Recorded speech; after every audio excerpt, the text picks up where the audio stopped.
Students, very good morning. आज हम improvement in food resources में नेक्स्ट टॉपिक शुरू कर रहे हैं। लास्ट लेक्चर में हमने स्टडी किया था खरीफ एंड रबी क्रॉप्स के बीच का डिस्टेंस। तो देखो आगे हम क्या देखते हैं। बेटा, इंडिया के अंदर 1960 से लेकर के 2000 के बीच में जो फूड प्रोडक्टिविटी थी, इट इंक्रीजेज 4 टाइम्स। वो कितना इंक्रीज होगी? 4 टाइम्स इंक्रीज होगी। ठीक है। अब ये इंक्रीज किस वजह से आ रहा था? 25% तो इसमें कंट्रीब्यूशन था increase in cultivable land area, कि जो हमारा लैंड एरिया था उसको हमने इंक्रीज किया था। तो 25% जो फूड की प्रोडक्टिविटी में इंक्रीज था वो तो लैंड एरिया को इंक्रीज करने की वजह से था। इसके अलावा और क्या क्या कारण थे इसके? Choice of seeds for planting, कि हमने प्लांटिंग करने के लिए सीड्स को सेलेक्ट करना शुरू कर दिया, अच्छी वैरायटी के सीड्स को हमने सेलेक्ट किया। तीसरा कारण क्या था? Nurturing of the crop plant. हमने क्रॉप प्लांट की अच्छे से नर्चरिंग की, उसको अच्छे से न्यूट्रिएंट सप्लाई किए, सारी प्रॉपर केयर उसकी की हमने। और लास्ट रीज़न क्या था? Protection of the growing and harvested crop from loss. इसका मतलब हमने क्या किया? प्लांट्स को डिजीज कॉजिंग एजेंट से प्रोटेक्ट करने की शुरू की। ठीक है, ताकि लॉस ना हो। क्योंकि मेजर लॉस क्या क्या हो रहे थे बेटा? डिजीज के अटैक की वजह से हो रहा था, या पोस्ट हार्वेस्ट लॉसेज हो रहे थे, जैसे कि स्टोरेज के दौरान लॉसेज हो रहे थे। तो उन सभी चीज़ों को हमने अवॉइड करने की कोशिश की। तो ये बहुत सारे कारण थे कि 1960 से 2004 के बीच में जो फूड की प्रोडक्टिविटी थी वो 4 टाइम्स इंक्रीज होगी। दैट मीन्स रेवोल्यूशन आया फूड ग्रेन की प्रोडक्शन में। ठीक है। तो इसमें 25% कंट्रीब्यूशन था कल्टिवेटेबल लैंड एरिया को हमने इंक्रीज किया। लेकिन हमने पहले भी कहा था कि लैंड एरिया को इंक्रीज करना एक बेटर स्कोप नहीं है इंडिया के अंदर। क्यों? क्योंकि हम ऑलरेडी बहुत ज़्यादा लैंड एरिया एग्रीकल्चर में यूज़ करते आ रहे हैं, तो इसमें ज़्यादा स्कोप नहीं है हमारे पास। लेकिन फिर भी यहाँ पर 25% प्रोडक्टिविटी में इंक्रीज कल्टिवेबल लैंड एरिया की वजह से आया। दूसरा, हमने अच्छी क्वालिटी के सीड्स को सेलेक्ट किया, उनकी क्रॉप प्लांट्स की प्रॉपर नर्चरिंग की, उनको प्रोटेक्शन प्रोवाइड की। तो इस वजह से प्रोडक्टिविटी क्या होगी बेटा? इंक्रीज होगी। ये अब आता है हमारा next topic, major groups of activity for improving crop yield. अब हम क्रॉप की यील्ड को इम्प्रूव करने के लिए क्या क्या एक्टिविटी कर सकते हैं? तो इन एक्टिविटीज़ को हम 3 पार्ट्स में डिवाइड करके स्टडी करेंगे। सबसे पहला पार्ट है crop variety improvement. That means हम क्रॉप की वैरायटी को इम्प्रूव करेंगे, उसकी वजह से हमारी प्रोडक्टिविटी बढ़ाएंगे। दूसरा है क्रॉप प्रोडक्शन इम्प्रूवमेंट, हम क्रॉप की प्रोडक्टिविटी बढ़ाएंगे, क्रॉप प्रोडक्शन इम्प्रूवमेंट। और थर्ड है crop protection management. That means हम अपनी क्रॉप को प्रोटेक्ट करेंगे। तो ये 3 फील्ड है। शॉर्ट में अगर मैं कहूँ तो क्रॉप वैरायटी इम्प्रूवमेंट या क्रॉप प्रोटेक्शन मैनेजमेंट, या इसको मेनली अगर मैं बोलूँ तो हम क्या कर रहे हैं? प्लांट की क्वालिटी बढ़ा रहे हैं, उसकी वैरायटीज़ को इम्प्रूव कर रहे हैं, अच्छी अच्छी क्वालिटीज़ हम लाने की कोशिश कर रहे हैं। क्रॉप प्रोडक्शन में हम शॉर्ट में कहें तो हम क्वांटिटी को बढ़ाना चाहते हैं। और एक अब क्या आ गया कि हम प्लांट को डिजीज़ फ्री बनाना चाहते हैं। ठीक है। मेन जो प्रोटेक्शन हमें देनी होती है वो किससे देनी होती है? डिजीज़ से। हालांकि वीड से भी हमें प्रोटेक्शन देनी होती है। ठीक है। जो एबायोटिक स्ट्रेसेस होते हैं उनसे भी प्लांट को प्रोटेक्शन देनी होती है। ठीक है। तो बहुत सारी चीज़ें आती हैं, लेकिन मेन क्या आता है इसमें? डिजीज़ का अटैक। क्योंकि हर साल डिजीज़ के अटैक की वजह से हमारी बहुत सारी जो प्रोडक्टिविटी होती है वो लॉस्ट हो जाती है। ठीक है, अब आता है नेक्स्ट टॉपिक। इसमें ये कैटेगराइजेशन हमने कर लिया। सबसे पहले हम स्टार्ट करेंगे क्रॉप वैरायटी इम्प्रूवमेंट से। ठीक है, हमें क्रॉप की वैरायटी को इम्प्रूव करना है। तो इसमें सबसे पहला क्वेश्चन आता है आपका, factors for which crop variety improvement is done. ऐसे कौन कौन से फैक्टर्स हैं, मतलब हम क्रॉप वैरायटी को इम्प्रूव करेंगे तो किन किन फैक्टर्स में हमें इम्प्रूवमेंट करनी चाहिए। या अगर एग्जामिनर आपसे पूछ ले objective for crop variety improvement, कि क्रॉप वैरायटी इम्प्रूवमेंट करने के आपके क्या क्या ऑब्जेक्टिव होने चाहिए, दैट मीन्स हम क्वालिटी बढ़ाना चाह रहे हैं तो किस किस चीज़ में क्वालिटी हम बढ़ाएं। तो सबसे मेन तो क्या होता है, इल्ड बढ़ाएं। क्या बढ़ाएं, इल्ड बढ़ाएं। ठीक है, इल्ड बढ़ाने का मतलब क्या है, इंक्रीज प्रोडक्टिविटी पर पर एकड़ ऑफ द क्रॉप फील्ड। कि जैसे हमारे पास 10 एकड़ ज़मीन है, तो मान लो 10 एकड़ ज़मीन में हमारे पास 100 टन अनाज हो रहा है। ठीक है, तो हमें क्या करना है, इसी ज़मीन में इस प्रोडक्टिविटी को बढ़ाना है। लैंड एरिया इंक्रीज नहीं करना है, पर एकड़ जो हमारा लैंड एरिया है उसी में हमें क्या करना है, प्रोडक्टिविटी को बढ़ाना है। तो ये तो सबसे मेन एम था जो कि हमें चाहिए ही चाहिए था, क्योंकि हमारी पॉपुलेशन बहुत ज़्यादा ग्रो हो रही थी, तो फूड डिमांड्स बहुत ज़्यादा बढ़ रही थी। ठीक है, सेकंड चीज़ आती है कि हमें क्वालिटी को बढ़ाना है। ठीक है, अब क्वालिटी में क्या आएगा, it vary from crop to crop. अब अलग अलग क्रॉप में अलग अलग टाइप की इम्प्रूवमेंट चाहिए थी, it vary from crop to crop. जैसे कि वीट की अगर हम बात करें, मेन सीरियल है हमारा, तो वीट की अगर हम बात करें तो वीट में जो इम्प्रूवमेंट किया जाता है क्वालिटी में, वो किस चीज़ में किया जाता है, इसकी बेकिंग क्वालिटी को इम्प्रूव किया जाता है। किसको इम्प्रूव किया जाता है, बेकिंग क्वालिटी को। ठीक है, इसी तरीके से पल्सेस में अगर इम्प्रूवमेंट किया जाए तो वो किस में किया जाएगा, उनकी प्रोटीन क्वालिटी में। बेटा यहाँ पर मैं आपको बता दूं कि 20 बेसिक अमाइनो एसिड्स होते हैं जो हमारी बॉडी को चाहिए होते हैं प्रोटीन्स को बनाने के लिए।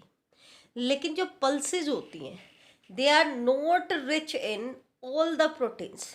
कोई ना कोई प्रोटीन में वो क्या होती है बेटा, डेफिशिएंट होती है। ठीक है, तो उसके केस में हमें क्या चाहिए कि वो जो हमारी पल्सेस है, हम ऐसी पल्सेस बनाने जिसमें सारे के सारे 20 बेसिक अमीनो एसिड हमारे पास हो, ताकि हमें प्रोटीन के लिए किसी और सोर्स के ऊपर डिपेंड रहने की ज़रूरत ना हो। इसी तरीके से जो ऑयल सीड्स हैं उनके केस में क्या इंपॉर्टेंट है, ऑयल की क्वालिटी। अब ये क्या होता है बेटा, दो टाइप का फैट होता है, आपको पता है। एक तो होता है सैचुरेटेड फैट और एक होता है अनसैचुरेटेड फैट। अब जो फैट हमारी बॉडी के लिए बेनिफिशियल होता है वो होता है अनसैचुरेटेड फैट।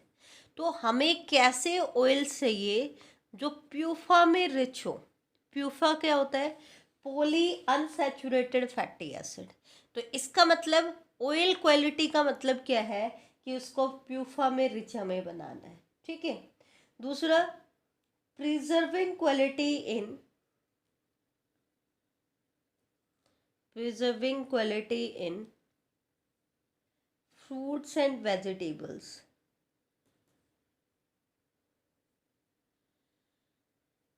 ये क्या है बेटा कि फ्रूट और वेजिटेबल के केस में सबसे बड़ी प्रॉब्लम क्या है कि बहुत जल्दी ही आपके फ्रूट और वेजिटेबल ख़राब हो जाते हैं, क्योंकि जो उनकी आउटर लेयर है वो बहुत जल्दी डिग्रेड हो जाती है और फ्रूट भी जल्दी पक के तैयार हो जाता है। ठीक है, तो हमें ऐसा चाहिए कि इसका लाइफ स्पेन बढ़ जाए, उसको हम लंबे टाइम तक प्रिजर्व कर पाएँ, तो उसकी प्रिजर्विंग क्वालिटी को हमें इम्प्रूव करना है। ठीक है, तो ये था हमारा कि अलग अलग क्रॉप के केस में क्वालिटी जिसको हम इम्प्रूव करना चाहते हैं वो भी क्या करती है, वेरी करती है। अब आता है नेक्स्ट इम्प्रूवमेंट हमें किस में करना है, क्योंकि आपको पता है बहुत सारे बायोटिक एंड एबायोटिक स्ट्रेसेस होते हैं जो प्लांट की प्रोडक्टिविटी को कम करते हैं। तो हमें प्लांट को इन बायोटिक और एबायोटिक स्ट्रेसेस के रेजिस्टेंट बनाना है ताकि इनका इफेक्ट ना आए। अब बायोटिक स्ट्रेस कौन कौन से हैं, जैसे कि डिजीज, डिजीज का अटैक हो जाता है, इंसेक्ट्स का अटैक हो जाता है, ठीक है, नीमाटोड्स का अटैक हो जाता है। मतलब इनमें से कुछ तो पैथोजेनिक होते हैं जो डिजीज कॉज करते हैं, और कुछ डिजीज कॉज नहीं करते लेकिन प्लांट की प्रोडक्टिविटी को रिड्यूस करते हैं। तो हमें क्या करना है, प्लांट को इनके रेजिस्टेंट बनाना है कि ये प्लांट को अटैक तो करें लेकिन इफेक्ट ना करें। भाई अटैक को तो हम रोक नहीं सकते, नेचर में ये प्रेजेंट है, ठीक है, लेकिन प्लांट इनसे अफेक्टेड ना हो, प्लांट इनको टॉलरेट कर जाए, रेजिस्टेंट हो जाए, ठीक है। दूसरा एबायोटिक स्ट्रेसेस क्या होते हैं बेटा, जैसे कि ड्रॉट, सूखा पड़ गया तो हमारी पूरी की पूरी फसल जो है वो खराब हो जाती है। सैलिनिटी, किसी सोइल के अंदर सॉल्ट कंसंट्रेशन ज़्यादा है, ठीक है, सलाइन है वो सोइल, तो सैलिनिटी में भी प्लांट सरवाइव नहीं कर पाते हैं। या फिर वाटर लॉगिंग हो जाए, उसके केस में भी हमारी क्रॉप क्या हो जाती है, लॉस्ट हो जाती है। क्यों? क्योंकि जो सोइल पार्टिकल्स हैं नॉर्मली तो उनके बीच में एयर फिल्डअप होती है, लेकिन जब वाटर लॉगिंग हो जाती है तो इनमें पानी भर जाता है और एयर एस्केप कर जाती है, तो रूट्स को ऑक्सीजन नहीं मिल पाती। तो हम चाहते हैं कि ये हीट, कोल्ड, इसी तरीके के दूसरे फैक्टर हैं, या फिर फ्रॉस्ट, ठीक है। तो हम चाहते हैं कि हमारी क्रॉप जो है इन सारे के सारे एबायोटिक स्ट्रेसेस के लिए क्या हो जाए, रेजिस्टेंट हो जाए, ठीक है। तो अगर हमने ये कर लिया तो ऑटोमेटिकली हमारी प्रोडक्टिविटी इंक्रीज हो जाएगी। नेक्स्ट आ गया चेंज इन मैच्योरिटी ड्यूरेशन, कि मैच्योरिटी ड्यूरेशन में हमें चेंज करना है। अब चेंज हम क्या करते हैं, शॉर्ट ड्यूरेशन की क्रॉप बनाते हैं। अब शॉर्ट ड्यूरेशन की क्रॉप से हमें क्या फ़ायदा मिलेगा बेटा, तो ये चीज़ देखो, क्या फ़ायदा मिलेगा। मान लो एक क्रॉप पहले 6 महीने में पक के तैयार होती थी, तो एक साल में हमें सिर्फ उसकी कितनी क्रॉप मिलती, 2 क्रॉप मिलती। लेकिन अगर हमने इसका जो मैच्योरिटी ड्यूरेशन है वो कम कर दिया, अब हम कह रहे हैं कि 4 महीने में पक के तैयार हो जाएगी, तो एक साल में हम कितनी प्रोडक्टिविटी मिलेगी, 3। तो ऑटोमेटिकली क्या हो जाएगा बेटा, प्रोडक्टिविटी इंक्रीज हो जाएगी, ठीक है। तो short duration allow farmers to grow multiple rounds of crop in a year. इसकी हेल्प से फार्मर्स जो है वो क्या कर सकते हैं बेटा, मल्टीपल राउंड्स ले सकते हैं, मल्टीपल राउंड्स, ठीक है, कई बार क्रॉप को ग्रो करा सकते हैं। तो शॉर्ट ड्यूरेशन क्या है, क्रॉप प्रोडक्शन की कॉस्ट को रिड्यूस कर देता है। कैसे? एक तो मान लो 100 टन एक बार में दे रहा है, तो एक साल में 200 टन की प्रोडक्शन दी, अब कितनी देगा, 300 टन की प्रोडक्शन देगा। तो ऑटोमेटिकली फार्मर्स का बेनिफिट भी बढ़ेगा, और कंट्री के लिए अगर हम बात करें तो प्रोडक्टिविटी भी क्या हो जाएगी, चेंज हो जाएगी, बेटर हो जाएगी, ठीक है। एक चीज़ और ध्यान रखना, uniform maturity makes the harvesting process easy and reduce loss during harvesting. अब ये चीज़ क्या है कि जितनी भी क्रॉप्स हमने लगाई है ना वो यूनिफॉर्मली मैच्योर हो, यूनिफॉर्म मैच्योरिटी शो करें। अगर वो यूनिफॉर्म मैच्योरिटी शो करेंगी तो हार्वेस्टिंग प्रोसेस इजी हो जाएगा। ऐसा ना हो कि आधी फसल हमारी पक के तैयार है और आधी अभी तैयार नहीं हुई है, बीच बीच में कहीं कहीं पे फसल पकी नहीं है और कहीं कहीं पे पक गई है। तो अगर ऐसा होगा तो उनको हार्वेस्ट करना बहुत मुश्किल हो जाएगा और उनकी हार्वेस्टिंग के लॉसेस के चांसेस बढ़ जाएंगे। तो 2 चीज़ें हमें ध्यान रखनी है मैच्योरिटी ड्यूरेशन में, एक तो शॉर्ट ड्यूरेशन की क्रॉप बनानी है, और दूसरा हमें इस चीज़ पे फोकस करना है कि वो यूनिफॉर्म मैच्योरिटी को शो करें। किसको शो करें, यूनिफॉर्म मैच्योरिटी को शो करें। नेक्स्ट आता है वाइडर एडेप्टेबिलिटी। ये क्या कहना चाह रहा है कि crop production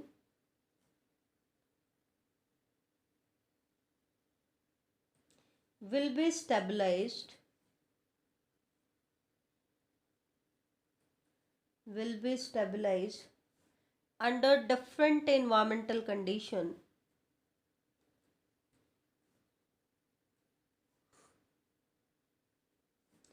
by developing varieties with wider adaptability.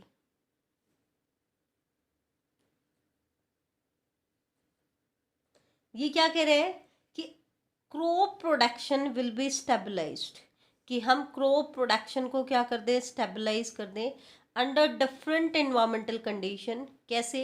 By developing varieties with wider adaptability. ये क्या कहना चाह रहा था, मान लो अनफेवरेबल कंडीशंस आ जाए तो हमारी प्रोडक्टिविटी एकदम से रिड्यूस हो जाती है, और फेवरेबल हो तो बढ़ जाती है. तो यहाँ पे यूनिफॉर्मिटी नहीं आ रही है ना प्रोडक्शन में. तो ये क्या कह रहे हैं, अगर हम किसी क्रॉप की वाइडर एडेप्टेबिलिटी करते हैं, जैसे कि अगर मैं बताऊं, मान लो एक क्रॉप हमारे पास ऐसी है जो लगभग लगभग 20 से 40 डिग्री टेम्परेचर तक बेटरली सर्वाइव करती है. तो समर सीजन में कई बार क्या होता है, 40 डिग्री से टेम्परेचर बहुत हाई चला जाता है, तो उस केस में आपकी प्रोडक्टिविटी क्या हो जाएगी, लॉस हो जाएगी.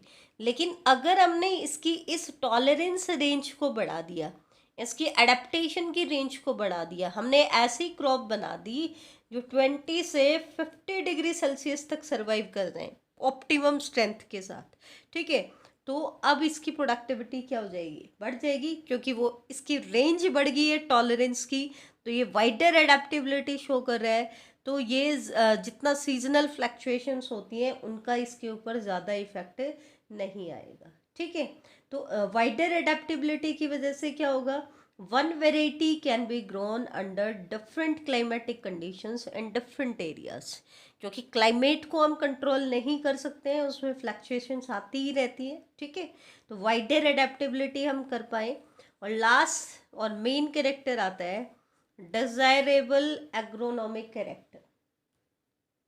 अब डिजायरेबल एग्रोनॉमिक कैरेक्टर जो होते हैं वो अलग अलग क्रॉप्स के लिए अलग अलग होते हैं. जैसे अगर हम बात करें फॉडर क्रॉप्स के लिए, किसके लिए बात करें, फॉडर क्रॉप्स के लिए, तो उनके लिए डिजायर्ड क्रॉप क्या होता है, टॉलनेस, कि वो प्लांट कैसे हो, लंबे हो, ठीक है, और साथ में प्रोफ्यूज ब्रांचिंग भी हो, ब्रांचिंग बहुत ज़्यादा हो ताकि हमारा फोडर लार्ज अमाउंट में बने, ठीक है.